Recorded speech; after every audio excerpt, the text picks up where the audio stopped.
જીવ જે કોઈને હેરાન નથી કરતી. હવે તમને આશ્ચર્ય થશે કે અબોલ જીવ બોલી કઈ રીતે શકે છે.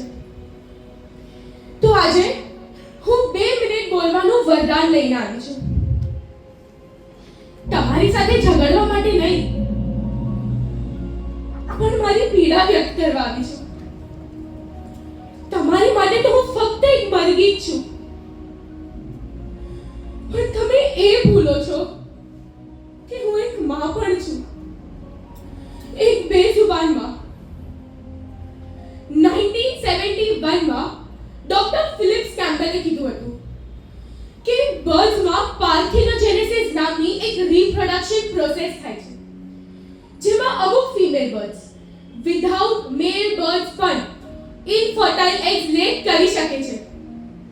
અને હમણાંની વાત કરીએ તો રિસેન્ટલી કેનેડામાં થયેલી રિસર્ચમાં એ સાબિત થઈ ગયું છે કે 1 મિલિયન એગ્સમાંથી 49% એગમાં એમ્બ્રિયો ડેવલપ થયા છે. એટલે કે 49% એગમાં સાયન્સે જીવને શોધી લીધો છે. તો પછી તમે કઈ રીતે કહી શકો છો કે એગ્સ વેજીટેરિયન છે? તમે કહો છો કે એગ્સ હેલ્ધી છે, ન્યુટ્રિશિયસ છે, પણ તમને ખબર છે એ એગ્સ મેળવવા માટે અમારે કેટલી પીડા અનુભવવી પડતી હોય છે. એક A4 સાઈઝના પેપર કરતા પણ નાના બેટરી કેજમાં અમને કેદ કરવામાં આવે છે. હલવાની પણ જગ્યા નથી મળતી. કેમ તમારી ખુશી માટે એક બેઝુબાન કેદમાં રહે? મારા જેવી તો કેટલી માઓને એક સાથે કેદમાં રાખવામાં આવે છે. એકબીજાને ચોચ ના વાગી જાય ને એટલે તમે અમારી ચોચ પણ તોડી દો છો, જેનાથી અમે ખાઈ પણ નથી શકતા. કેમ તમારી ખુશી માટે, કેમ તમારા પ્રોટીન માટે અમે ભૂખી સુએ? હું મારી આખી લાઈફ સ્પેનમાં દર વર્ષે 10 થી 15 ઈંડાઓ આપું છું, પણ તમારી ભૂખ તો અહીંયા ખતમ જ નથી થતી. એટલે તમે અમને ઇન્જેક્શન્સ આપીને દર વર્ષે 300 ઈંડા લે કરાવડાવો છો. તો કેવી ક્રૂરતા! અને આ જ ક્રૂરતાના કારણે માત્ર 2 થી 3 વર્ષમાં જ અમારી મૃત્યુ થઈ જાય છે. તમારી બ્યુટી, તમારા કોસ્મેટિક્સ, પણ જીવ કોનો? અમારો. કે અને હૃદય તો છે ને તમારી પાસે. તમે ક્યારે વિચાર કર્યું છે અમારા ઉપર શું વીતી હશે જ્યારે અમે અમારા બાળકને તમારા પેટ રૂપી સ્મશાનમાં જવા માટે અલવિદા કહે છે? તમે ક્યારે વિચાર કર્યું છે તમારા જમવામાં એક મનુષ્યનું બાળક હોય? કે ખરાબ લાગ્યું તો તમે મારા બાળકને કઈ રીતે ભોગ બનાવી શકો છો?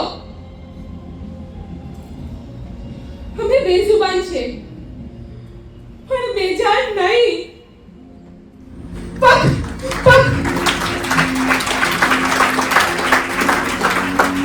તમારે ત્યાં જે બેકરી છે ને, જ્યાં અમારા ઓકેશનની બર્થડે પર કેક લાવવામાં આવે છે, ત્યાં મારા બચ્ચાના માથા ફોડીને નાખવામાં આવે છે. તમે જે જીમમાં જાવ છો ને, ત્યાં પ્રોટીન માટે મારા બાળકને ખવડાવવામાં આવે છે, પણ તમે લોકો કેમ નથી સમજતા? પ્રોટીન માટે તો બીજા કેટલા બધા ઓપ્શન છે, પણ મારી પાસે મારા બાળકનું બીજું કોઈ ઓપ્શન નથી. તમે આજે વાળ સ્લીટી વાળાનો શેમ્પુ વાપરો છો ને, એમાં પણ મારા બાળકનું અસ્તિત્વ હોય છે. તમારા વાળ મારા બાળકના લોહીથી નથી રંગાયા ને? શું તમારા વાળ પણ મારા બાળકના મારા લોહીથી સિંચાયા છે. અરે કાંઈક તો બોલો.